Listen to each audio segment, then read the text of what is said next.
From industrial robots to medical equipment, drones, toys or domestic appliances, robotics and artificial intelligence are increasingly becoming a part of our daily life. The European Parliament is the first institution in the world trying to legislate on legal and ethical issues related to artificial intelligence.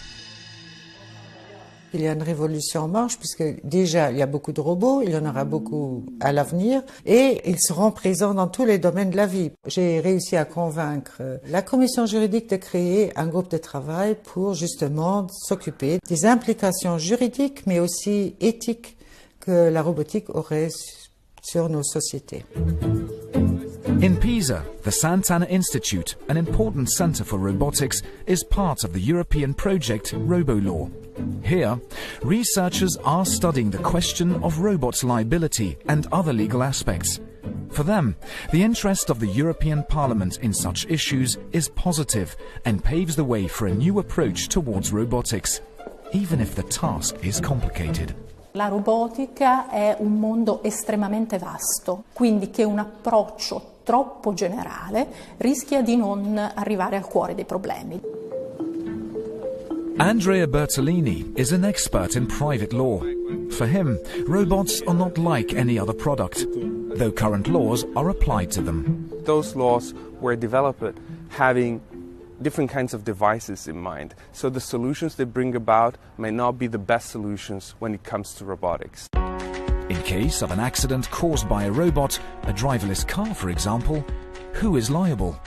En principe, le chauffeur n'a plus de responsabilité, donc se pose la question qui va porter l'assurance. Is it the producer? Is it the programmer? Is it the user? That is a very complicated and expensive question to answer. It makes much more sense to hold liable the party that is best placed to minimize that cost and minimize that risk. This is what I call a risk management approach. In that scenario, I or the producer could purchase insurance covering all costs associated with that liability. Not only are more and more autonomous robots getting closer to the market, but in laboratories, engineers are designing robots with the capacity to learn from their environment, their experience, and to take independent decisions. Prendi la bottiglia, per favore.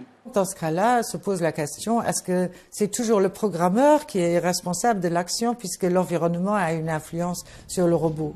For the European Parliament, a possible answer might be to give that category of robots an e-personality. Electronic personhood means treating robots as corporations, so a legal entity that has some rights and obligations that are purely instrumental to pursue a specific economic interest of a human being.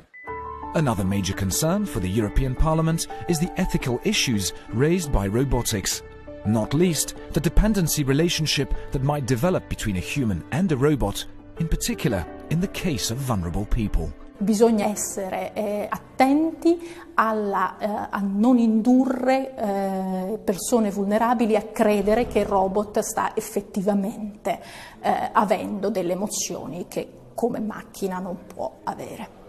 Finally, could legislating on all these issues hamper innovation?